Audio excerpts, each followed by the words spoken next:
Thank you everyone for joining us. I know sometimes evenings can be tired, but hopefully all of us here will be able to give you some help for some of those evenings. So like Jen said, my name is Cindy Szapacs and I work as a board certified behavior analyst, and I always have worked in that field in some capacity pretty much my whole life. And I do have a son who is almost 14 who has Prader-Willi syndrome, and I have a 10-year-old son as well. So today I'm going to be talking about some general strategies. So I'm going to do a really quick review of what is meant by behavior so you can understand when we're using this term tonight, what exactly do we mean. Then I'm going to provide you with a few what I call tips to live by. They're kind of quick and dirty things and a framework for you when a situation comes up, ways for you to think to solve a situation. And then I'm going to go right into some practical examples. So hopefully you'll leave tonight with some take-home messages.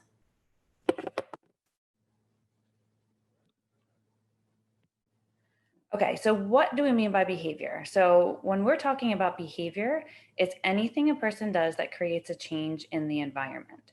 So it is seen and it is counted. We are talking about things you can see.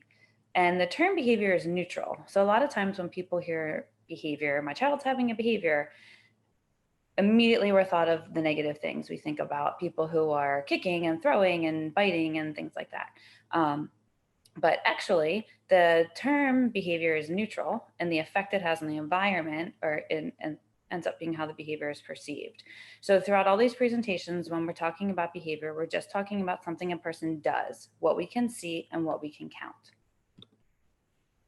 So behavior does not occur in a vacuum. If anyone's ever attended a talk on behavior, they've probably seen this three-term contingency, the ABCs. We have antecedents, which is what happens first, immediately before, right before the behavior. Then the behavior occurs, something we can see. We can see a child stomping, but we can't see mad. So we're going to define mad as stomping feet. And then we get the consequence, which is what happens immediately following the behavior, right away. Child stomps, child gets the lollipop that he wanted. So that's the consequence. So all behavior is directly affected by what happens right before and right after it. And when we look at a behavior and we can find trends in the before and after, we can figure out the function. So we can figure out if it was for attention, if it was to get an item or an activity, to get a specific person, if it's to escape, to be all done, to run away, I don't want to do this, or automatic reinforcement, which is what a lot of people think of as that sensory stimulation. They're doing it because it feels good and they like it. Then there are these things called setting events. So setting events are things that occur in the past, not immediately before the behavior happened.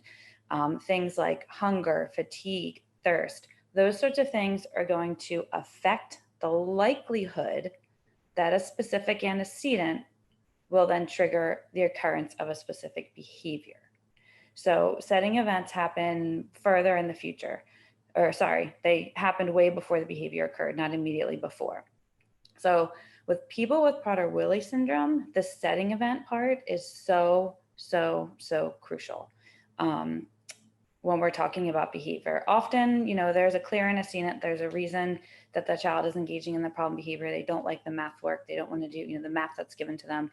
But more likely than not, the behavior continues to happen because of this setting event. Possibly, when Prader-Willi syndrome, if a child knows that, a party is going to happen that day, so someone tells them about a party at the end of the day and they're thinking about cake all day, that is going to affect the likelihood that specific triggers, antecedents, are really going to trigger behavior. So it's really, really important to think about setting events when we're talking about changing behavior in individuals who have Prader-Willi syndrome.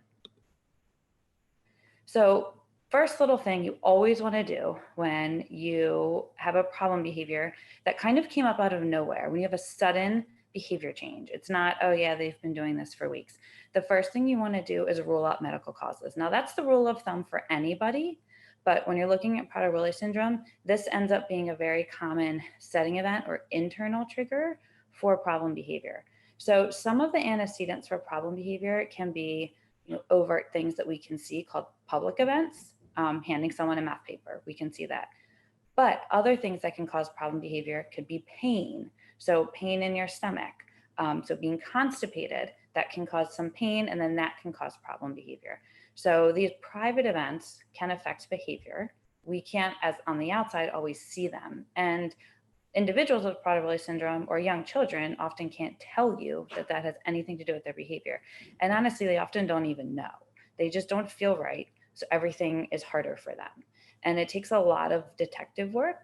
But I can tell you, even personally, more often than not, when we've seen this sudden change and it's not responding to the behaviors plans that we already have in place, we go to see a doctor and we find some sort of medical reason for the problem behavior. And when we treat the medical thing, then its behavior seems to get better. So just trust your gut, consider a sleep study at times.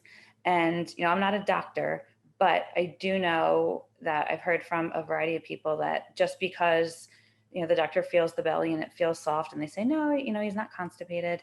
If your child or the person you're working with, if you just say something's off, I want that x-ray, or I think maybe he needs, he's constipated, push for that because I do know that sometimes that soft belly doesn't always mean anything for people with Prader-Willi syndrome. So always remember to rule out those medical causes.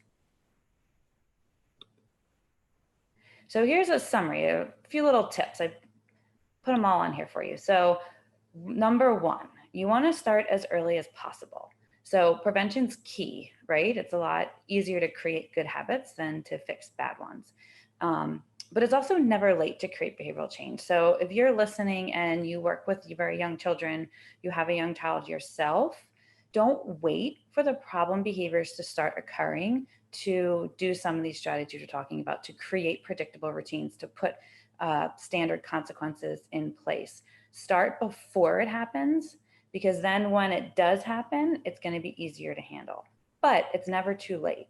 So if you work with older individuals, or you have an older child, or some people don't even get a diagnosis until their child's 10, 13, 15, 20, and you're thinking, oh man, I have to backpedal, I have to try these things. You can still make behavior change. It may take longer because you have just a longer time reinforcement history of these people engaging in these behaviors. But try to start as early as possible, especially when we get to talking about some strategies for food and meal times. So have a plan and stick to it. Set clear limits and stick to them. This is going to be a theme through everything that I talk about. Knowing what you're going to say yes and no to and not backing down. Resist that urge to argue. Believe me, I know it's hard. Some of these individuals with Prader-Willi syndrome are masterful arguers, and they have good arguments, and you can sit and do it all day. But while you're arguing with them, they're still avoiding everything they don't want to do, and they're getting lots of attention. So come up with a plan beforehand. Even have a little cue, like if you have a spouse or a partner that's in the house with you, or if you're working in a setting with other teachers, have a little cue where somebody, you can tell each other, like, all right, I'm handing it off to you, or they're reminding you, nope, that's not the plan. You yell spider across the room, and they remember, oh, I better stick to the plan. I better not give in. So have a plan and stick to it. And then accept what you can and cannot control. You can't change everything at once. And there's some things you're not going to get rid of. You may just lessen. So just remember that you can't really directly control behavior, but you can control the environment. You can control what you say. You can control the physical things in the environment. And we can influence behavior by manipulating the environment. If you know somebody is going to throw things when they get mad, and you also know that maybe they don't like the transition out to the bus in the morning, make sure when before the bus pulls up, you already have them maybe doing, a fun thing by the front door without things they can throw. And then when the bus comes up, you can get them out there. And just know, accept some things that you may just be able to minimize. Be realistic, start small and go slow. Pick one thing a little bit at a time. Focus on the positive. So use positive reinforcement, and then let it go. So when there's a really big outburst and just something that you're really mad about and you're stewing about, if you sit there and once it's gone and over with, let it go. You are not going to do any good rehashing it over and over and over again. The only thing you may do is reinforce that behavior gets lots of attention, so they should continue doing that. So focus more on positive reinforcement. and the good things that can happen. And then use your child or the individual's interests and strengths to motivate them. I know people with Prader-Willi syndrome often have a lot of things they're really interested in, and they may be things that are typical for their age, and there may be things that are not so typical. But find out what they like and use that to your advantage. And then make the activities and expectations as visual as possible. And I'm going to show you a couple examples of things that are visual, and then keep it as simple as possible. I find that making things in pictures and words, say it, write it down, put it down, and walk out of the room. And then this is one of my favorite quotes. She's a fellow BCBA, and she used to work at a house for individuals with Prader-Willi syndrome in Pennsylvania. And she just says, respect the Prader-Willi syndrome. Remember how the Prader-Willi syndrome affects that individual, because obviously everyone it affects them a little bit differently. And this is where you have to be realistic, and you have to accept what you can and cannot control. Respect that if you're going to a party, you may have to make different changes because that person has Prader-Willi syndrome, and the food at that party is really going to be a problem. So respect that that's there and work around that. So here's some practical applications, and I'm using those tips. So when you're looking at behavior interventions, there's two different kinds. So we can do antecedent or preventative interventions.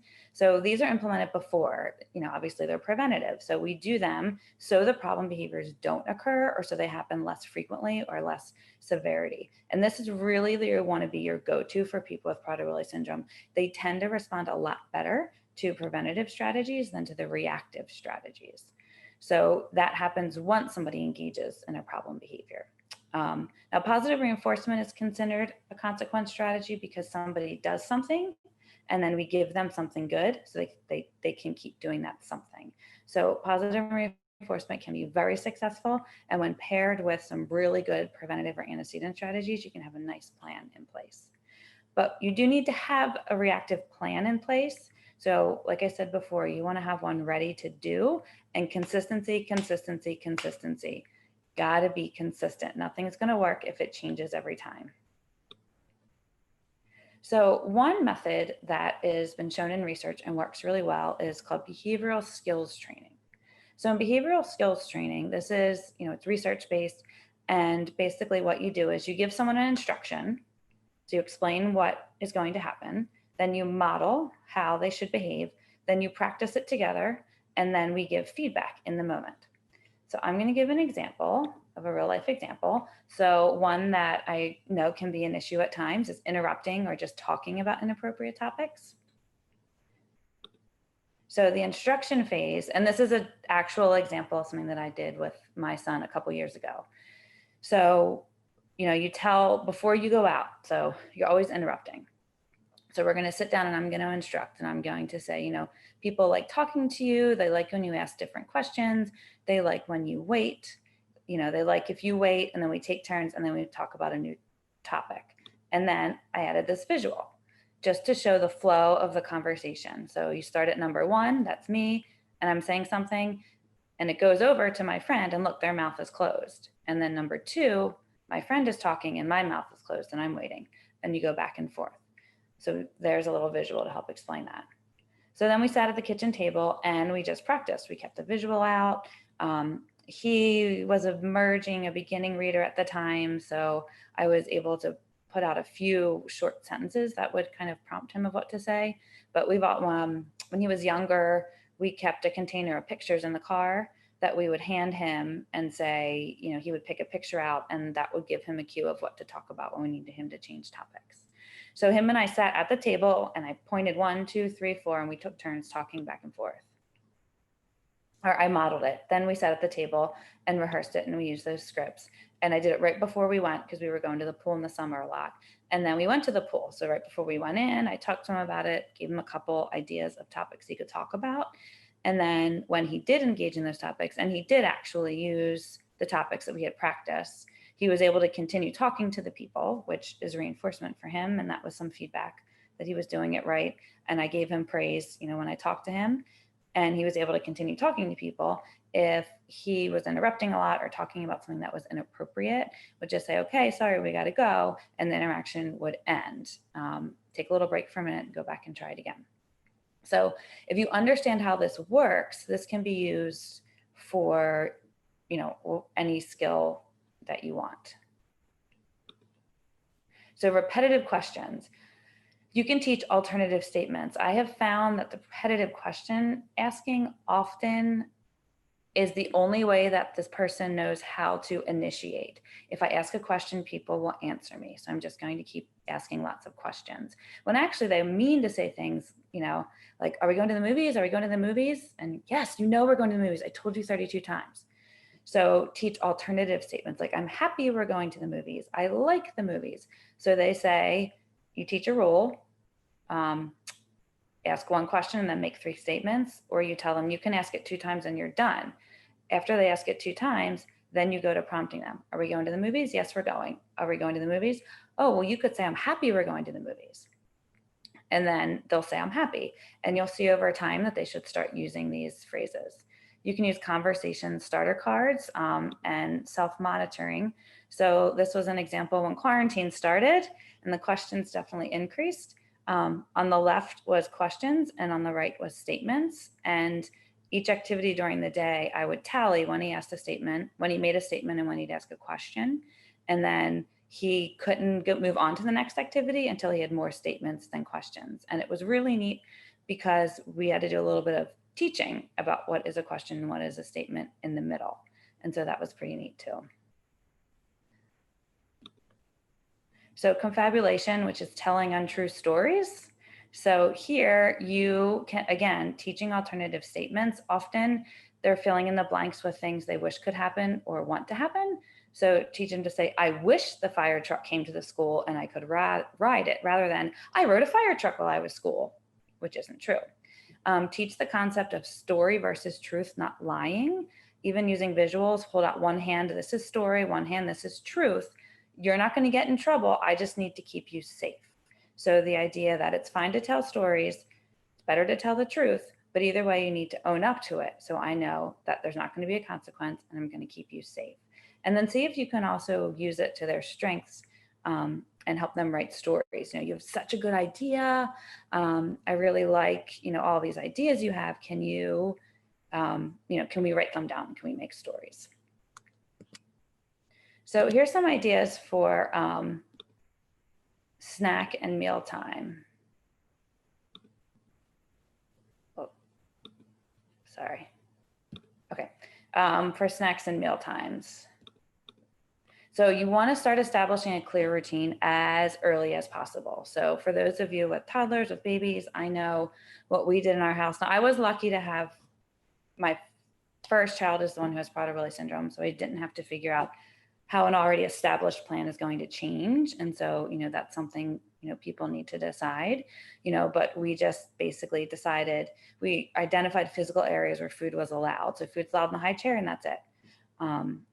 Set times of day or a rule. So you eat at these certain times, or depending on what time you get up, you eat breakfast and then 2 hours later you have a snack, because I know sometimes individuals will wake up super early because they want to eat and then they just want to get to eating. So to take away that stress, say if you sleep till 10 a.m., it's fine. You're going to get all your snacks and all your meals are just going to be 2 hours apart, because I know slow digestion and the constipation, if they eat a lot too close together, could be a problem. Determine a rule that works for you about having seconds, or what the serving size is. And again, when undoing old habits, start small and go slow. So if, somebody got a later diagnosis, or, just started implementing these rules later on, just pick one and go really slow with it. But as much as you can do to start early and keep those routines going, that's good, because you'll find, and I know we have found, that as my son has gotten older, we've been able to modify some of the rules that we set forth based on his needs and our family's needs. But because we had a lot of rules early on, it was easier to loosen up the rules than it is to create them when things weren't already around. Teach them about their unique dietary needs. This allows choice. This allows empowerment. Obviously, this needs to be age appropriate. There's different things you can tell a 2-year-old than you can tell a 12-year-old or a 20-year-old. But I know if they can have some control and know that this is the type of food you can have, these are how many calories, these are the macronutrients and this is why, teach them to read food labels, with someone else around who can guide, but that can give them some control and that can really help out. Parties and holidays, as much as possible, try to keep the expectation the same every time. So beforehand, think about your individual and, how much does food actually stress them out? Is it better if we arrive late, right when the food's being served, and then we leave early? Is it okay if as soon as we get there, typically you go to a party, you talk to people, you might have a snack, but you don't typically rush right in and eat everything. But, does it work better for us that we go in, we say hi, we get your plate. The rule is you get one plate of food and then you're done, and you can keep that with you all night and you can pick from it, or you can eat it all, but then you're done and go with that. Does that rule work for you? But as I said, just setting rules and following through is going to be the key in all of this. Get the menu beforehand if you can. Consider making specific requests. If you know the host, if you know the restaurant, if you know the people, go ahead. I learned years ago to just kind of put my pride aside and just email the person, even if I didn't know them, and say, hey, we've got someone with some food sensitivities or food differences. Can you tell me what you're going to have? So we can review everything beforehand and know what we're walking into. So the more interest and skills the individual has, the easier it's going to be for that person to be distracted. So spending a lot of time getting them engaged in groups, teaching them more skills, doing these, I know my son likes getting on and doing Zoom calls with people and setting those up, keeping them busy will be very helpful. Use positive reinforcement and make it visual. So you can reinforce them for waiting, for only touching their food, for accepting donuts. I'm sorry, I have somebody interrupting me. I'm busy right now. I am busy right. Yes, right now. So that is a good real life example. We have to get up at 6:50 a.m. tomorrow and leave to go to the doctor. So we told my son hours ago that we would make his breakfast now and he could decide what it was so he could eat it as soon as he gets in the car, because that would be different. And even though I made it very clear not to enter this room, he came in and had to ask me about his breakfast tomorrow. So there you go. So you can also use visual supports to help with snack and mealtime solutions. So you can have a schedule to show when you're going to eat. It could be the full day. It could be within an activity. Like if you're going to a party, what you're doing, here, and then when you're going to eat and when you're going to stop eating. You can teach what foods are acceptable and what aren't. You can have a visual that has eat, eat, drink, eat, eat, drink, and they follow that as they're eating and drinking. You can color code the plate so they know what types of foods they have on there and what they can and can't eat. And then just consider your personal values. What will you compromise on? What won't you compromise on? And if you're not going to compromise, is that reasonable? Do you all want to eat together? Are you all going to eat the same food or different food? So that's going to be very important for everyone. And there you go, be realistic. So thank you very much. And that is the end of the talk that I have planned.